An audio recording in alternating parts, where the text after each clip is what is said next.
Today let's look a little bit at this A13 mini drone. Of course it's not a professional high-speed drone with almost unlimited wireless range. It's something which you are using only locally, but then it's much easier to use.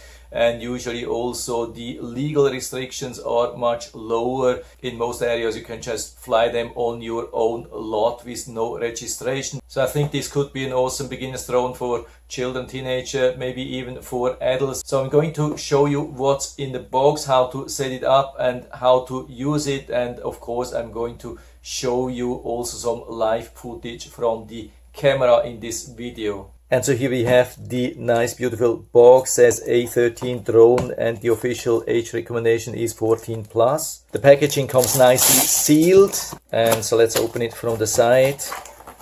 Comes in this really nice case. That's a really nice extra protection. You can keep everything here inside. That's really awesome. Comes also with some information. Here we have some operating guide with also the information on the back, and here collapsible quadrocopter, more information, 2.4 gigahertz edition and how to fly. And so here we get some accessories. Here the USB-A to micro USB standard charging cable. Then we get small screwdriver, of course, to replace the rotor blades if needed, and then 4 rotor blades. And here we have the rechargeable battery, the controller with a lot of functions. Here the battery compartment in the back needs 3 times AA standard batteries. Joystick makes a really good impression. We have an easy open close for the battery compartment. We have these 2 analog joysticks and then the digital shoulder triggers and a lot of buttons for extra functions. And then the drone itself makes a really good impression. Watch how beautiful this is. It comes in this very modern carbon fiber design. And so we open the wings here, the ones on top first, very easy, then the ones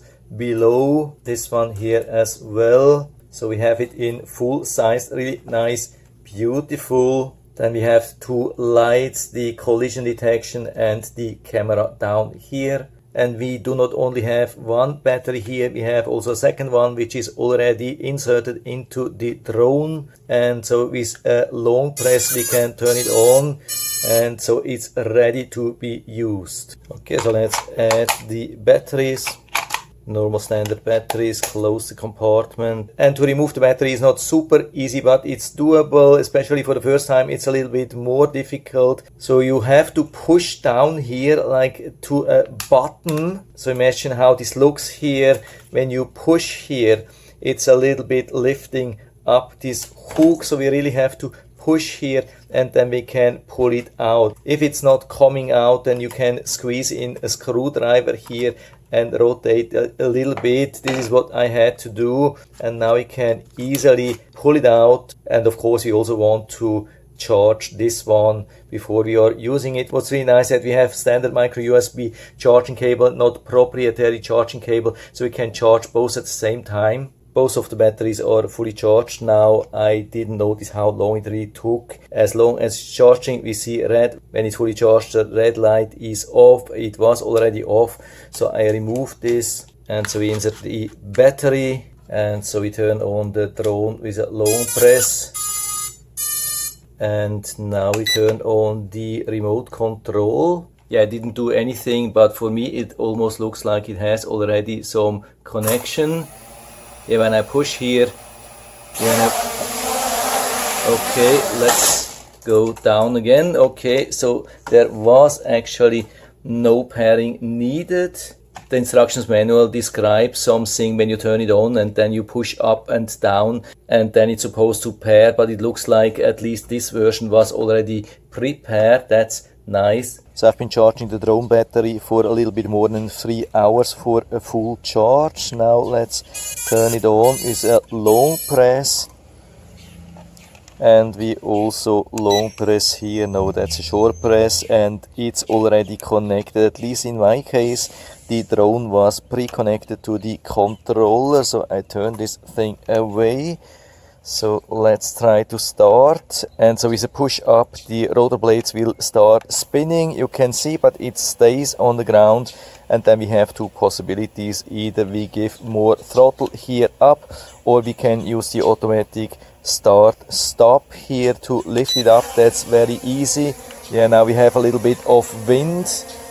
Yeah, it's usually very stable without the wind, but with the wind it can move a little bit. We can also adjust it a little bit here when we click.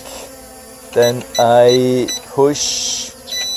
Okay, now you can see I have a little bit of time then to adjust it. Here we have the different speeds, so you can see it's pretty slow. I think it always starts on slow, so I leave it like that here, and I push here, goes into medium speed, and I bring it back here, stop it. Yeah, looks like it's pretty stable, and I go to the third gear here, and now you can see it's much faster going to the street, and coming back here was pretty good. It stays pretty much at the same height. I mean, when I'm flying pretty fast, then it's going down a little bit, but on its own it's coming back to the same height or same altitude. That's very, very good. So I'm trying to stabilize it here with a little bit of wind, but you can see without the wind it's really super stable. With the wind, yeah, it's moving a little bit, but not too much. It's still pretty stable. I hope you can see the trees are a little bit moving, and the drone is still pretty stable, at least as long as we are flying. I mean, if it's in standstill, just hovering, then it's moving a little bit with the wind. Other than that, there is almost no impact from the wind. You can see it's going absolutely straight to the street and coming back straight, even with the wind. And now it's going up again to the same altitude, and we can turn it around here with this controller. So here we have the obstacle avoidance. Yeah, can easily fly towards the tree here, and it's not avoiding anything. So let's try if we can activate that with just a push here. Oops. Okay, so we have the first crash, and it looks like there is absolutely no impact, nothing to see. So it looks like the drone is very stable. That's also something which is important. We can start it again, and it's flying exactly same way as before. At the moment I don't know how to activate the obstacle avoidance. The cool thing is that I'm flying now since 10 minutes continuously, and the battery is still okay. Okay, I've been flying the drone now for around 10 minutes, and it starts beeping. Yeah, we have also a lot of wind, and I think that's the end of the battery juice. So it's supposed to land automatically in just a couple of seconds. So let's wait for that. I'm not doing anything. I leave it like that. You can see I'm really not doing anything. Now it's also beeping on the controller, so we definitely can't miss that. It keeps it absolutely stable. You can see I'm not doing anything. It's just waiting for the end of the battery. Okay, and it has safely landed. Absolutely no problem as intended. Then regarding the app, I've tried this one here, which is supposed to bring me to the Google Play Store. It didn't work. Then I tried this one here, which says domestic, which is actually supposed to be for China, but it still has an option for the Google Play Store. So I click here on Google Play. You can see it brings me to the official Google Play Store, and so I've been able to download, install, and now I can open that. And we have this very convenient phone holder here on top, so we can even squeeze in large phones. Then we start the UFO app. Here you have different settings regarding how you can fly it. Then let's go to the Wi-Fi settings. Of course, now we have to turn on the drone to get the signal. Yeah, I guess that's the HF flow. Let's connect. It says connected. We are going back.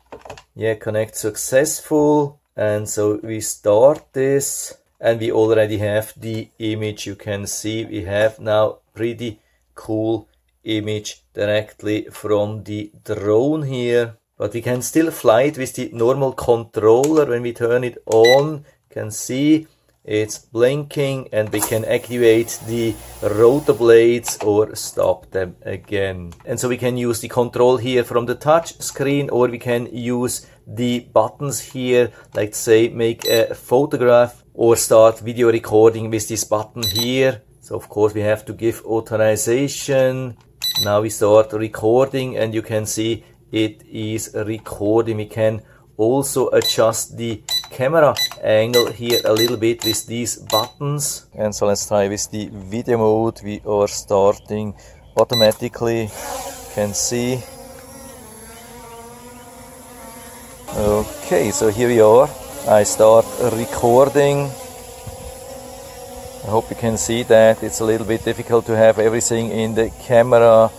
But now let's fly, of course, a little bit faster. And so we are flying and recording and bringing the drone back. Okay, so here we are. It's recording me out of the air. Pretty stable, I would say. That's pretty cool, pretty nice. So if you want to make a selfie from you. And so here's some live footage from the drone itself. So this is what the drone has been recording. Of course, when I started, the camera was then pointing a little bit down, and when I stopped, the camera was pointing to the sky. Of course, that's something which you have to be aware of. But I would say as long as you keep the drone stable, you can definitely make some decent footage. It's of course not very high quality. Just keep the drone stable, and you can make some really nice fun photos and videos from you, from your area, from your home or something like that. Here in my case, I've been a little bit limited with the options because I have the home here, I have the road really close, I have the tree on top, so I cannot even go really high up. But other than that, I'm pretty happy with what I've been recording from this drone. And so I've been clicking around here a little bit. You can see you can bring many more options here. We have so many options on the site, so this is almost endless what you can do when you're using the app. You can also control it directly from here instead of using this controller. And so overall, I would say it's a nice thing. It's still in perfect shape. You can see nothing happened. Also camera intact, even though I've crashed it into the tree one time. But for using up 3 full batteries, I would say one crash is definitely not much. And we cannot see anything also on the impeller, so it looks like pretty robust. So I would say it's a pretty decent option for beginners, but you have so many functions here. And then with the app, so I would say it's not only a beginner's drone, it's also an intermediate drone. And so it should be possible to have a lot of fun over longer time. What I've also noticed that the battery stays pretty cool. I don't know if there's a fan here inside, but it does a pretty good job on cooling. So with some other toys, when we take out the battery, they are super hot and we cannot charge them directly. Here it's absolutely no problem. So that's the good thing, even though the battery charge time is around 3 hours, but at least we can take it out and start charging it directly. Flight time again around 10 minutes, I would say, when we are always in the air and flying around. I didn't check the maximum reach, but it was always stable when I was not leaving our lot. So I think it's not a bad thing. If you can get it for below $100, I think then it's not a bad buy for sure. It has so many nice things, so many features. I have never been able to activate the obstacle avoidance, but this should be possible, I think, with the app, maybe also here, but I never could figure out how to do. Other than that, all the functions have been working really good. The calibration speed, the photo, the video, and even adjusting the camera. I think it's a pretty cool thing that we can adjust the camera angle directly here from the remote control. I mean, it's not a seamless adjustment. It has just some predefined angles, but it works pretty nice. And it looks pretty nice. Could be an awesome little thing for yourself or a gift for family or friends. And again, what's absolutely awesome is that one battery was already inside and somehow charged. I don't know if it was fully charged, but when you give it to somebody, they can start flying directly, and it doesn't take a lot of skills to be able to fly it safely. And so if you're interested, I'll put down the link to the Amazon listing down into the description, so you can check it out and order it right from there if you like it. And I hope I've been able to help you a little bit with this video. If you have any questions or comments, just write to the comment section below, and I'm always happy to talk about these things. And if you like the video, give me a thumbs up, subscribe my channel. Thanks for watching. See you next time.